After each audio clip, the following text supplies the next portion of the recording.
ಬಂದಿದೆ 8 of cups ಬಂದಿದೆ. So 8 of cups ಬಂದಿದೆ ಅಂದ್ರೆ ನಿಮ್ಮ ಎನರ್ಜಿಯಲ್ಲಿ ಈಗ ಯಾವುದೇ ರೀತಿಯ ಸಮಾಧಾನ ಇಲ್ಲ, ಅಸಮಾಧಾನ ಇದೆ, ಬೇಜಾರಿದೆ, ಮಿಸ್ಅಂಡರ್ಸ್ಟ್ಯಾಂಡಿಂಗ್ಸ್ಗಳಿದೆ, ಸ್ಟಾಗ್ನೇಷನ್ ಅಲ್ಲಿ ಇರುವಂತಹದ್ದು ನಿಮ್ಮ ಲವ್ ಲೈಫಿನಲ್ಲಿ ಕಾಣಿಸ್ತಾ ಇದೆ. ಏನು ಬೇಡಪ್ಪ ಅನ್ನುವಂತಹದ್ದು ಮುಂದೆ ಹೋಗ್ತಾ ಇರುವಂತಹದ್ದು ಕಾರ್ಡಿನಲ್ಲಿ ರೆಪ್ರೆಸೆಂಟ್ ಆಗ್ತದೆ. ನೋಡಿ, ಬೇಡ ಅನ್ನುವಂತಹ ಆಲೋಚನೆಯನ್ನು ಮಾಡಿ ನಿಮ್ಮ ಲವ್ ಲೈಫಿನ ವಿಚಾರದಿಂದ ಮುಂದೆ ಹೋಗ್ತಾ ಇರುವಂತಹದ್ದು ರೆಪ್ರೆಸೆಂಟ್ ಆಗ್ತಾ ಇದೆ. ಸೊ ಕೆಲವೊಬ್ಬರಿಗೆ ಈಗ ಆಲ್ರೆಡಿ ಕೆಲವೊಬ್ಬರಿಗೆ ಲವ್ ಲೈಫಿನ ವಿಚಾರದಲ್ಲಿ ಎಂಡಿಂಗ್ ಅನ್ನ ರೆಪ್ರೆಸೆಂಟ್ ಮಾಡಿದೆ. ಅಂದ್ರೆ ಲವ್ ಬ್ರೇಕಪ್ ಆಗಿರುವಂತಹದ್ದು ರೆಪ್ರೆಸೆಂಟ್ ಆಗ್ತಾ ಇದೆ. ಈಗ ಆಲ್ರೆಡಿ ನಿಮ್ಗೆ ಲವ್ ಲೈಫಿನ ವಿಚಾರದಲ್ಲಿ ಕೆಲವೊಂದು ಬ್ರೇಕಪ್ಸ್ ಗಳಾಗಿರುವಂತದ್ದು ರೆಪ್ರೆಸೆಂಟ್ ಆಗ್ತಾ ಇದೆ. ಮೇ ಬಿ ನೀವಿಬ್ರು ಮಾತಾಡ್ತಾ ಇಲ್ಲ ಇರಬಹುದು, ನಿಮ್ಮ ಪರ್ಸನ್ನಿನ ಜೊತೆಯಲ್ಲಿ ನೀವಿಬ್ರು ಕೂಡ ಮಾತಾಡ್ತಾ ಇಲ್ಲ, ಅಸಮಾಧಾನದಿಂದ ನಿಮ್ಮ ಲವ್ ಲೈಫಿನ ವಿಚಾರದಲ್ಲಿ ರೆಪ್ರೆಸೆಂಟ್ ಆಗ್ತಾ ಇರೋದು. ಸೊ ಕಾರ್ಡ್ಗಳನ್ನ ನೋಡೋಣ. So king of wands, sun card and 7 of cups ಬಂದಿದೆ. ಸೊ ನಿಮ್ಮ ರೀಡಿಂಗ್ ನಾನು ಏನ್ ಮಾಡ್ತಾ ಇದ್ದೀನಿ, ಪಾಸ್ಟ್, ಪ್ರೆಸೆಂಟ್, ಫ್ಯೂಚರಿನ ಇಮಿಡಿಯೇಟ್ ಫ್ಯೂಚರಿನ ಬಗ್ಗೆ, ಪಾಸ್ಟ್, ಪ್ರೆಸೆಂಟ್ ಅಂಡ್ ಇಮಿಡಿಯೇಟ್ ಫ್ಯೂಚರ್ನ ಬಗ್ಗೆ ತಗೊಳ್ಳುವಾಗ ನಿಮಗೆ ಪಾಸ್ಟಿನಲ್ಲಿ ನಿಮ್ಮ ಲವ್ ಲೈಫಿನ ವಿಚಾರದಲ್ಲಿ ಪಾಸ್ಟಿನಲ್ಲಿ ಚಾರ್ಮಿಂಗ್ ಇಂದ, ಬಹಳ ಉತ್ಸಾಹದಿಂದ, ಒಂದು ರೀತಿಯ ಬಹಳಷ್ಟು ಕುತೂಹಲದಿಂದ, ಕ್ಯೂರಿಯಾಸಿಟಿಯಿಂದ ಏನೋ ಪಾಸಿಟಿವ್ ಇದೆ ಅನ್ನುವಂತಹ ರೀತಿಯಲ್ಲಿ ನೀವು ಲವ್ ಲೈಫಿನ ವಿಚಾರದಲ್ಲಿ ಮುಂದೆ ಬಂದಿರುವಂತಹದ್ದು ರೆಪ್ರೆಸೆಂಟ್ ಆಗ್ತಾ ಇದೆ. ಸೊ ಆದರೆ ಬರೀ ಅದು ಇಲ್ಯೂಷನ್ ಅನ್ನೋದು ನೀವು ಗಮನಿಸಿಲ್ಲ. ನಿಮ್ಮ ಲವ್ ಲೈಫಿನ ವಿಚಾರದಲ್ಲಿ ಜಸ್ಟ್ ಇಲ್ಯೂಷನ್ಸ್ ಅನ್ನ ರೆಪ್ರೆಸೆಂಟ್ ಮಾಡ್ತಾ ಇದೆ. ಬರೀ ನೀವು ಕನಸು ಕಾಣಿದ್ದು ಅದು ಹಗಲುಗನಸು ಅನ್ನುವಂತಹದ್ದು ಕೆಲವೊಬ್ಬರಿಗೆ ರೆಪ್ರೆಸೆಂಟ್ ಆಗ್ತಾ ಇದೆ. ಯಾಕೆ ಗೊತ್ತಾ? ಯಾಕೆ ಅಂದ್ರೆ ನಿಮ್ಮ ಲವ್ ಲೈಫಿನ ವಿಚಾರದಲ್ಲಿ ಕೆಲವೊಂದು ನೀವೇನ್ ಅನ್ಕೊಂಡಿದ್ರೆ ನಮಗೆ ಬೇಕಾದಷ್ಟು ಆಪ್ಷನ್ಸ್ ಗಳಿದೆ, ಹಾಗ್ ಮಾಡ್ಬೋದು, ಹೀಗ್ ಮಾಡ್ಬೋದು, ಹಿಂಗಿರ್ಬೋದು, ಹಂಗಿರ್ಬೋದು ಅನ್ನುವಂತಹ ಬೇಕಾದಷ್ಟು ಕನಸುಗಳನ್ನ ಕಂಡಿದ್ರಿ.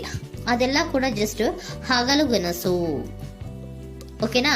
ಒಂದು ರೀತಿಯ ಭ್ರಮೆ.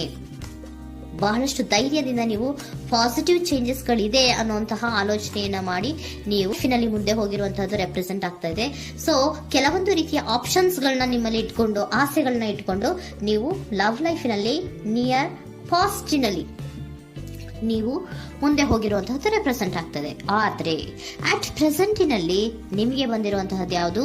5 of cups, 7 of pentacles and king of cups. ಏನ್ ಬಂದಿದೆ? 5 ಆಫ್ ಕಪ್ಸ್. 5 ಆಫ್ ಕಪ್ಸ್ ಏನಾಗಿದೆ? ಫೇಲ್ಯೂರ್ಸ್ ಆಗಿದೆ, ಅಳ್ತಾ ಇದ್ದೀರಾ, ಸಮಾಧಾನ ಇಲ್ಲ, ಖುಷಿ ಇಲ್ಲ, ಕಹಿ ಅನುಭವಗಳು ನಿಮ್ಮ ಲವ್ ಲೈಫಿನ ವಿಚಾರದಲ್ಲಿ ಆಗಿರುವಂತಹದ್ದು ಅಟ್ ಪ್ರೆಸೆಂಟಿನಲ್ಲಿ ರೆಪ್ರೆಸೆಂಟ್ ಆಗ್ತಾ ಇದೆ.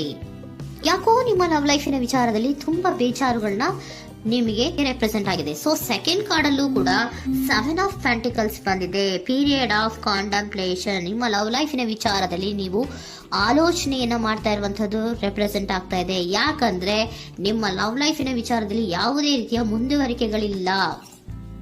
ಸ್ಟಾಗ್ನೇಷನ್ ಅನ್ನ ರೆಪ್ರೆಸೆಂಟ್ ಮಾಡ್ತಾ ಇದೆ. ಬಾಟಮ್ ಆಫ್ ದ ಡೆಕ್ ಅಲ್ಲೂ ಸ್ಟಾಗ್ನೇಷನ್ ಅನ್ನ ರೆಪ್ರೆಸೆಂಟ್ ಮಾಡ್ತಾ ಇದೆ. ಇಲ್ಲಿಯೂ ಕೂಡ ನಿಮ್ಗೆ ಸ್ಟಾಗ್ನೇಷನ್, ನಿಂತಲ್ಲೇ ನಿಂತಿದೆ, ಮುಂದೆ ಹೋಗ್ತಾ ಇಲ್ಲ. ಯಾಕೋ ಒಂದು ರೀತಿಯ ಮುಂದುವರಿಕೆಗಳು ಕಾಣ್ತಾ ಇಲ್ಲ. ನೆಕ್ಸ್ಟ್ ಕಾರ್ಡ್ ಬಂದಿರುವಂತಹದ್ದು ಯಾವುದು? ಕಿಂಗ್ ಆಫ್ ಕಪ್ ಬಂದಿದೆ. ಸೊ ಭಾವನಾತ್ಮಕವಾಗಿರುವಂತಹದ್ದು, ಯೋಚನೆಯನ್ನ ಮಾಡ್ತಾ ಇರುವಂತಹದ್ದು, ಯಾಕೆ ಹಿಂಗಾಯ್ತು ಅನ್ನೋದ್ರ ಬಗ್ಗೆ ನೀವು ಆಲೋಚನೆಯನ್ನ ಮಾಡ್ತಾ ಇರುವಂತಹದ್ದು ರೆಪ್ರೆಸೆಂಟ್ ಆಗ್ತದೆ. ನಿಯರ್ ಪಾಸ್ಟ್ ನಲ್ಲಿ ನನಗೆ ಬೇಕಾದಷ್ಟು ಆಪ್ಷನ್ಗಳಿತ್ತು, ಹಂಗ್ ಮಾಡ್ಬೋದು, ಹಿಂಗ್ ಮಾಡ್ಬೋದು, ಆಪ್ಷನ್ಸ್ ಬೇಕಾದಷ್ಟಿದೆ ನನ್ನ ಲವ್ ಲೈಫಿನಲ್ಲಿ ಅಂತ ನೀವು ಅನ್ಕೊಂಡಿದ್ರಿ. ಬಟ್ ಈಗ ನೀವು ಅನ್ಕೋತಾ ಇರೋದೇನೋ ಅಟ್ ಪ್ರೆಸೆಂಟಿನಲ್ಲಿ ಬ್ಯಾಲೆನ್ಸ್ ಅನ್ನ ಮಾಡಬೇಕು. ಯಾಕೋ ಇಲ್ಲಿ ಅಸಮಾಧಾನಗಳಾಗ್ತಾ ಇದೆ, ಮಿಸ್ಅಂಡರ್ಸ್ಟ್ಯಾಂಡಿಂಗ್ ಗಳಾಗ್ತಾ ಇದೆ, ಮಿಸ್ಕಮ್ಯುನಿಕೇಶನ್ ಗಳಾಗ್ತಾ ಇದೆ. ಕೆಲವೊಬ್ಬರಿಗೆ ಬ್ಲಾಕ್ಗಳು ಕೂಡ ಆಗ್ತಾ ಇದೆ, ಫೋನ್ ಬ್ಲಾಕ್ಸ್ಗಳು ಕೂಡ ಆಗ್ತಾ ಇದೆ. ಯಾವುದೇ ಮೆಸೇಜ್ಗಳಿಲ್ಲ, ಫೋನು ಇಲ್ಲ. ಓಕೆನಾ? ಸೊ ಆ ರೀತಿಯ ಆಲೋಚನೆಗಳಲ್ಲಿ ಮಾಡ್ತಾ ಇರುವಂತಹದ್ದು ರೆಪ್ರೆಸೆಂಟ್ ಆಗ್ತಿದೆ. ಒಂದು ರೀತಿಯ ಬ್ಯಾಲೆನ್ಸ್ ಅನ್ನ ಮಾಡಬೇಕು. ಅಟ್ ಪ್ರೆಸೆಂಟಿನಲ್ಲಿ ಕೆಲವೊಂದು ರೀತಿಯ ಬ್ಯಾಲೆನ್ಸ್ ಅನ್ನ ಮಾಡಬೇಕು ಅನ್ನುವಂತಹ ಆಲೋಚನೆಯನ್ನ ನೀವು ಮಾಡ್ತಾ ಇರುವಂತಹದ್ದು ರೆಪ್ರೆಸೆಂಟ್ ಆಗ್ತಾ ಇದೆ. ಸೊ ಬ್ಯಾಲೆನ್ಸ್ ಅನ್ನ ಮಾಡಬೇಕು ಅನ್ನೋದನ್ನ ನೀವು ಯೋಚನೆಯನ್ನ ಮಾಡ್ತಾ ಇದ್ದೀರಾ. ಆದ್ರೆ ನಿಮಗೆ ಯಾಕೋ ಲವ್ ಲೈಫಿನಲ್ಲಿ ಕೆಲವೊಂದು ಕಹಿ ಅನುಭವಗಳಾಗಿರುವಂತಹದ್ದು ರೆಪ್ರೆಸೆಂಟ್ ಆಗ್ತಾ ಇದೆ. ಸೊ ಇಮಿಡಿಯೇಟ್ ಫ್ಯೂಚರಿನ ಬಗ್ಗೆ ನೋಡೋದಾದ್ರೆ ಹೀಲಿಂಗ್ ಅಂಡ್ ರಿನಿವಲಿಂಗ್, ಕೆಲವೊಂದು ರೀತಿಯ ಚೇಂಜಸ್ಗಳನ್ನ ಮಾಡ್ತಾ ಇರುವಂತದ್ದು, ಪಾಸಿಟಿವ್ ಚೇಂಜ್ ಆಗಿ ನೀವು ಬದಲಾವಣೆಗಳನ್ನ ಮಾಡ್ಕೋತಾ ಇರುವಂತದ್ದು, ನಿಮ್ಮಲ್ಲಿ ನೀವು ಕೆಲವೊಂದು ರೀತಿಯ ಬದಲಾವಣೆಗಳನ್ನ ಮಾಡ್ಕೋತಾ ಇರುವಂತದ್ದು ರೆಪ್ರೆಸೆಂಟ್ ಆಗ್ತಾ ಇದೆ. ಓಕೆನಾ? ಸೊ ನೆಕ್ಸ್ಟ್ ಕಾರ್ಡ್ ಏನ್ ಬಂದಿರುವಂತದ್ದು, ಕೆಲವೊಬ್ರು ಒಂದು ರೀತಿಯ ಬ್ಯಾಲೆನ್ಸ್ ಅನ್ನ ಮಾಡುವಂತಹದ್ದು, ಲವ್ ಲೈಫಿನ ವಿಚಾರದಲ್ಲಿ ಏನ್ ಈ ಕಹಿ ಅನುಭವಗಳಾಗಿತ್ತು ಅದನ್ನ ಕಮ್ಯುನಿಕೇಶನ್ಸ್ ಗಳ ಮೂಲಕ ನೀವು ಮಾತಾಡುವಂತಹದ್ದು ರೆಪ್ರೆಸೆಂಟ್ ಆಗ್ತಾ ಇದೆ. ಕಮ್ಯುನಿಕೇಶನ್ಸ್ ಗಳನ್ನ ಮಾಡ್ಕೊಂಡು ನೀವಲ್ಲಿ ನಿಮ್ಮ ಲವ್ ಲೈಫಿನ ವಿಚಾರದಲ್ಲಿ ಒಂದು ಭದ್ರತೆಯನ್ನ ಮಾಡ್ಕೊಂಡ್ಬಿಡ್ತೀರಾ, ಒಂದು ಸಾಮರಸ್ಯವನ್ನ ಕೆಲವೊಬ್ರು ಮಾಡ್ಕೊಳ್ಳುವಂತಹದ್ದು ರೆಪ್ರೆಸೆಂಟ್ ಆಗ್ತಾ ಇದೆ. ಯಾಕಂದ್ರೆ ಕೆಲವೊಂದು ರೀತಿಯ ಬ್ಯಾಲೆನ್ಸ್ ಅನ್ನ ಮಾಡ್ಬೇಕು ಅಂತ ಆಲೋಚನೆಯನ್ನ ಕೆಲವೊಬ್ರು ಮಾಡ್ತಾ ಇರುವಂತಹದ್ದು, ಅಲ್ಲಿ ಟಾಕ್ಟಿವ್ ಆಗಿ ಮಾತಾಡುವಂತಹದ್ದು. ಚಿಕ್ಕಂದ್ರೇನೋ ಒಂದು ರೀತಿಯ ಮನಸ್ಸನ್ನೇ ಚೇಂಜ್ ಮಾಡ್ಬಿಡೋದು, ಅಂತ ಬಾಯಿ ಬಿಟ್ಕೊಂಡು ನೋಡ್ತಾ ಇರ್ತೀವಲ್ವಾ ಮ್ಯಾಜಿಕ್ ನ, ಹಂಗೆ ನೀವು ಕೆಲವೊಂದು ರೀತಿಯ ಮಾತಾಡಿ ನೀವು ಸರಿ ಮಾಡ್ಕೊಳ್ಳುವಂತಹದ್ದು, ಕ್ಲಿಯರ್ ಕಮ್ಯುನಿಕೇಶನ್ಸ್ ಅನ್ನ ಮಾಡ್ತಾ ಇರುವಂತಹದ್ದು, ಮತ್ತೆ ಅಲ್ಲಿ ಬ್ಯಾಲೆನ್ಸ್ ಅನ್ನ ಮಾಡಿ ನೀವು ಒಂದು ನಿಮ್ಮ ಲವ್ ಲೈಫ್ ಅನ್ನ ಒಂದು ಕಾಂಪ್ರಮೈಸ್ಗೆ ತರುವಂತಹದ್ದು, ಉಳಿಸ್ಕೊಳ್ಳುವಂತಹದ್ದು ಕೆಲವೊಬ್ಬರಿಗೆ ರೆಪ್ರೆಸೆಂಟ್ ಆಗ್ತಾ ಇದೆ.